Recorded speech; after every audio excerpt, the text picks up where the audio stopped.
अस्सलाम वालेकुम गाइस, मैं हूं आपका टीचर शहाब और वेलकम करता हूं अपने चैनल माई टेक फैमिली के ऊपर। तो आज की इस वीडियो के अंदर हम लोग एम एस वर्ड का जहां पे लास्ट हमने एंड किया था उससे आगे जानेंगे कि एम एस वर्ड का हम यूज़ किस तरह से कर सकते हैं। तो वीडियो को स्टार्ट करने से पहले आप लोगों से बस छोटी सी रिक्वेस्ट, अगर आप लोग मेरे चैनल के ऊपर नहीं हैं तो चैनल को सब्सक्राइब करिएगा, वीडियो को लाइक करिएगा, वीडियो को शेयर करिएगा। तो चलिए बिना टाइम को वेस्ट किए हम अपनी आज की इस वीडियो को स्टार्ट करते हैं। सबसे पहले आप लोगों ने सिंपली यहाँ पे एम एस वर्ड को ऑन कर लेना है। जैसे ही आपके पास एम एस वर्ड ओपन हो जाए आपने चले जाना है ब्लैंक डॉक्यूमेंट के अंदर। और जैसा कि आपको पता है कि हमने लेआउट टैब जो है वो कंप्लीट कर लिया था, तो आज है नेक्स्ट टैब जिसका नाम है रेफरेंस।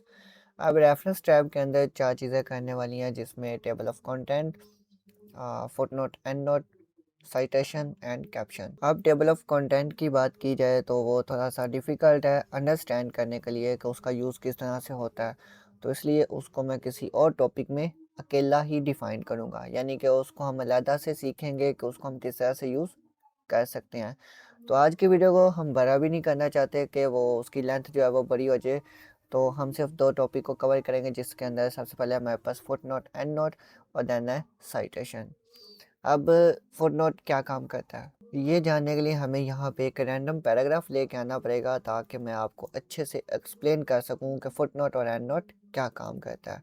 तो यहाँ पे पैराग्राफ आ गया, मैं इसको सेलेक्ट करके जस्टिफाई कर लेता हूँ।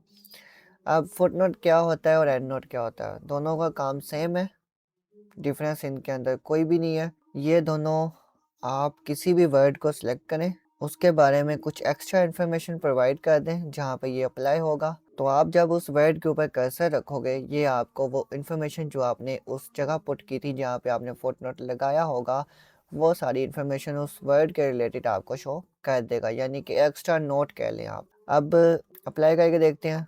तो आपने यहाँ पे वीडियो के वर्ड को सिलेक्ट किया, आपके पास जो टेक्स्ट होगा आप वो वाला वर्ड यूज़ कर सकते हो। यहाँ पे अब मैं क्लिक करता हूँ इंसर्ट फुट नोट। अब जैसे ही मैंने फुट नोट के ऊपर क्लिक किया, नीचे आप देख सकते हो कि मेरे पास एक छोटा सा वन लिखा आया फुटर की जगह पे। ये फुटर नहीं है लेकिन फुटर की जगह पे प्लेस है, क्योंकि ये बॉटम ऑफ द पेज है। तो यहाँ पे आप देखें, मैं इधर कोई भी इंफॉर्मेशन पुट करता हूँ, कोई भी देखें मैंने अब इंफॉर्मेशन पुट कर दी। अब मैं सबसे टॉप के ऊपर जाता हूँ जहाँ पे हमारा टेक्स्ट अवेलेबल है। अब देखें वहाँ जो भी मैंने लिखा, मैं यहाँ पे, वहाँ पे आप देखो वन लिखा था ना, अब मैंने वीडियो के वर्ड के ऊपर लगाया था, तो अब ये यहाँ देखें यहाँ भी वन लिखा हुआ है। तो जैसे मैं इसके ऊपर कर्सर लेके छोड़ दूंगा, लीव कर दूंगा, तो आप देखो वो जो मैंने नीचे इन्फॉर्मेशन दी थी वो मुझे यहाँ पे शो होना स्टार्ट होगी। तो फुट नोट, एंड नोट दोनों का यही काम है। अब दोनों में डिफरेंस क्या आता है? डिफरेंस बस इतना सा है कि ये काउंटिंग में और वो रोमन काउंटिंग में होगा। और फुट नोट, एंड नोट का एक और डिफरेंस है, वो ये है कि फुट नोट आप देखें पेज के बॉटम के ऊपर अप्लाई होगा, यानी कि जिस पेज के ऊपर देखें मैंने टेक्स्ट लिखा हुआ है उसी पेज के बॉटम पे अप्लाई होगा। लेकिन जो हमारा एंड नोट है वो पेज के एंड पे नहीं आता, वो पूरे डॉक्यूमेंट के एंड के ऊपर अप्लाई होता है। तो यहाँ पे अगर मैं एक पेपर और ले लूँ और यहाँ पे हम अप्लाई करें किसी एक, हम फॉर एग्जांपल सेकंड पैराग्राफ के टू को सिलेक्ट करते हैं और यहाँ पे अप्लाई करते हैं इंसर्ट एंड नोट, और यहाँ पे हमने कोई फिर इन्फॉर्मेशन पुट कर दी। अब काम इसका यही है, ऊपर आप जाओगे आपको सारी इन्फॉर्मेशन शो कर देगा, लेकिन अगर मैं इस पेज को जूम आउट करूँ तो ये देखें फर्स्ट पेज, उसके लास्ट पे क्या लगा हुआ है, फुट नोट। लेकिन सेकंड पेज के लास्ट पे क्या, स्टार्ट में, अभी स्टार्ट में शो हो रहा है लेकिन टेक्स्ट होता तो ये लास्ट पे ही जाता। तो यहाँ पे शो हो रहा है एंड नोट। अब देखो एंड नोट कहाँ अप्लाई हुआ, जहाँ आपका डॉक्यूमेंट खत्म हो गया, और फुट नोट वहाँ अप्लाई हुआ जहाँ आपका फर्स्ट पेज था। ठीक है, तो एंड नोट अप्लाई होता है एंड ऑफ द डॉक्यूमेंट और फुट नोट अप्लाई होता है एंड ऑफ द पेज। बस दोनों के अंदर ये डिफरेंस है, बाकी कोई डिफरेंस नहीं मिलेगा आपको। तो यहाँ मैंने कंट्रोल जी कर लिया, सारे चीज़ों को जो हमने अप्लाई की थी, हम वापस आ गए अगेन पैराग्राफ के ऊपर, और यहाँ पे हम पेपर को 100% पर जूम अगेन कर लेते हैं। अब है हमारे पास साइटेशन। साइटेशन क्या होता है? साइटेशन का यूज़ हम किसी चीज़ के रेफरेंस देने के लिए करते हैं, और रेफरेंस के लिए आप हमेशा एपीए स्टाइल को यूज़ करते हो, जो कि यहाँ पे आपका नज़र आ रहा होगा स्टाइल, और इसके अंदर बहुत सारे स्टाइल है, आपने कौन सा यूज़ करना है, एपीए स्टाइल। अब रियल लाइफ में ये साइटेशन का जो ऑप्शन है ये हमारे किस काम आता है? तो मैंने तकरीबन 10 साल हो गए हैं मैं एम एस वर्ड को यूज़ कर रहा हूँ। मैंने इसके ऊपर बहुत सारे काम किए, ऑफिशियल काम भी किए हैं, लेकिन मैंने कभी भी साइटेशन का यूज़ नहीं किया।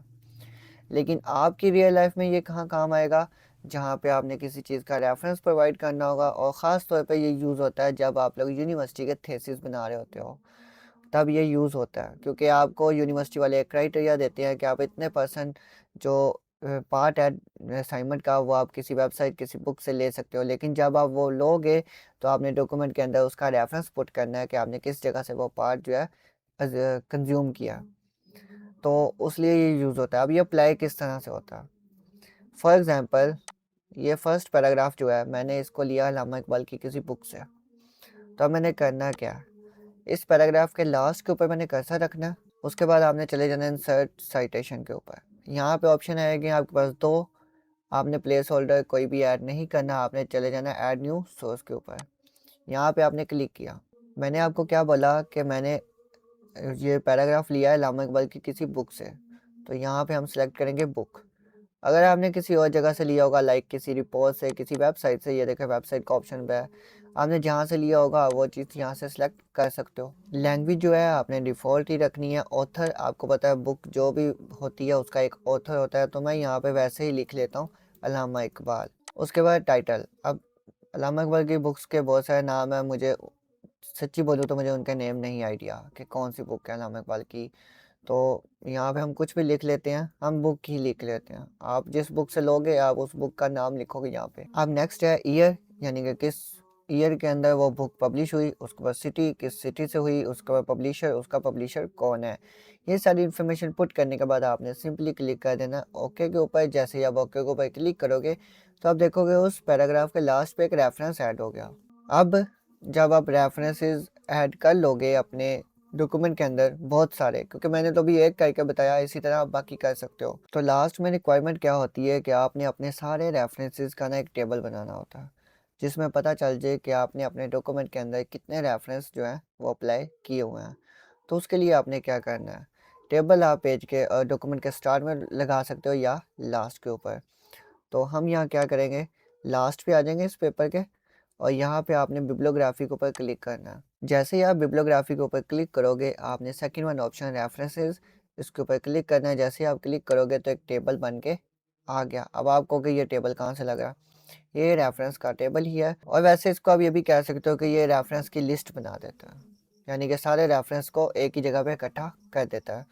अब मैंने तो अभी एक रेफरेंस अप्लाई किया। अगर आप बहुत सारे रेफरेंस लगाते हो इस टेबल को यहाँ लेके आने के बाद, यानी कि ये बिब्लियोग्राफी को यहाँ बनाने के बाद आप कोई और रेफरेंस भी ऐड करते हो, देन आपने सिंपली इसके ऊपर क्लिक करना है और यहाँ पे लिखा हुआ अपडेट साइटेशन एंड बिब्लियोग्राफी। तो आप जब इसके ऊपर क्लिक करोगे तो जो रेफरेंसेस आपने बाद में भी ऐड किए होंगे वो भी इसके अंदर शो होना स्टार्ट हो जाएंगे। तो आज की वीडियो के अंदर हमने सीखा कि हम लोग फुट नोट और एंड नोट को किस तरह से यूज़ कर सकते हैं, हम साइटेशन किस तरह से बना सकते हैं, यानी कि रेफरेंसेस किस तरह से ऐड कर सकते हैं। तो आई होप कि वीडियो आपको अच्छी लगी होगी और इसकी आपको समझ भी अच्छे से आई होगी। आज की वीडियो के लिए इतना ही। अगर आपको वीडियो अच्छी लगी है तो वीडियो को लाइक करिएगा, शेयर करिएगा। अपना ख्याल रखिएगा गाइस। अल्लाह हाफिज़।